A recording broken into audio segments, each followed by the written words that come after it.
I hope you're well. In this one, I'm just going to go quickly through the process of drilling holes at a precise angle, and so that those holes are also centered on a line. Now, obviously, if you need to do something like this regularly, then you should probably be thinking about investing in a drilling guide that can do angles.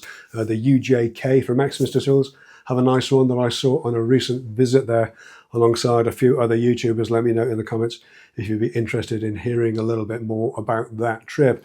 But if, like me, your need for angled holes is only occasional, then it's probably due to a specific project. I showed a small side table recently that had an angled upright between the top and the base. I used the domino to joint the test pieces together, but I had more than a few questions about how you would go about doing this with dowels with just a simple dowel jig. So I used the dowel method with the basic dowel jig when I shot the step-by-step build video that goes with the plans for that table. Those plans are available now in my store, by the way, at 10minute.shop or directly below this video. As usual, there's a plain set of plans and a set of plans plus that comes with the step-by-step video where I go into the process in a lot of detail. But I'm just going to show you the basics here because it's actually pretty straightforward. So there's two things we need to do. We need to get the angle correct, and we need to get the holes to hit a line so that they're precisely centered.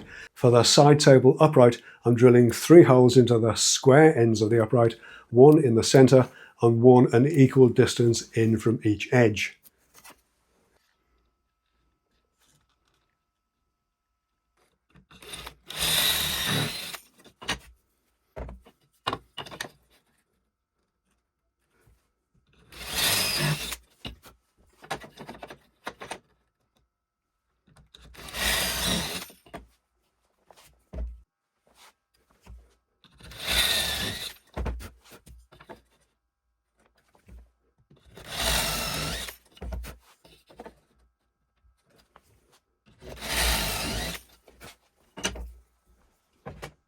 And with the holes drilled at both ends, I'm cutting the bevel on the ends to the angle we want.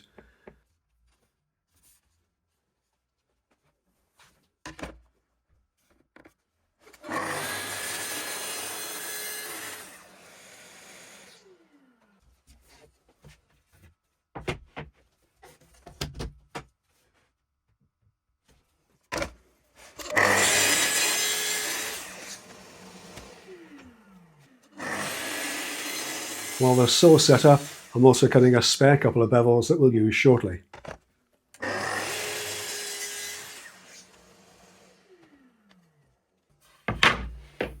With the upright centered on the base and bevel up, I can use a strip of double-sided tape to temporarily keep the dowel jig at the correct angle.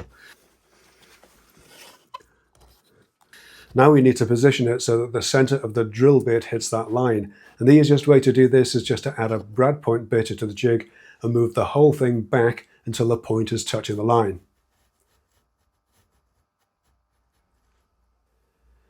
With that done, I can clamp the upright in place.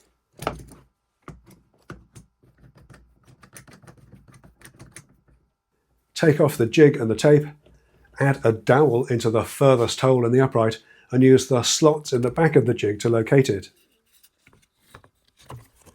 I'm adding one of the bevel offcuts that we made earlier under the dowel jig for additional support, carefully though to make sure that the angle doesn't change.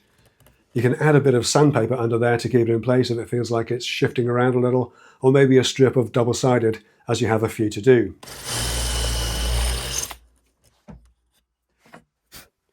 With the first hole drilled, you can add in the next dowel and repeat the process.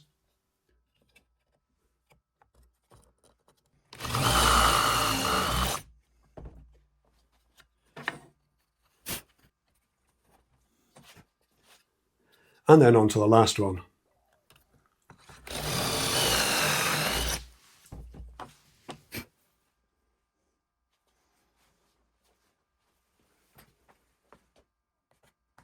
And that's really all there is to it. Obviously, you have to set the drill depths carefully.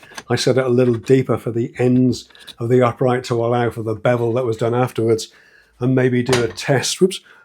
Maybe do a test on an offcut for drilling into the face of the boards. You want it as deep as possible, but you don't want to be punching through the other face. That's the basic process though. It'll work with any jointing method that doesn't have a pivoting fence, whether that's your 1,500-pound Lamello Zeta or your 5-pound Dowel Jig. And as I say, there's a whole thing in a lot more detail in the step-by-step build video included with the plans, plus available in the store now. I'll call this one done for this week though. Thanks so much for taking a look at this shorter video. If all the stars align, I should have another one out for you next week when I'll be making shaker style panel doors, my favorite, but this time with just a handheld trim router, no router bench, no router table. As always though, leave a comment, hit subscribe, and I'll catch you in the next one. Right, take care.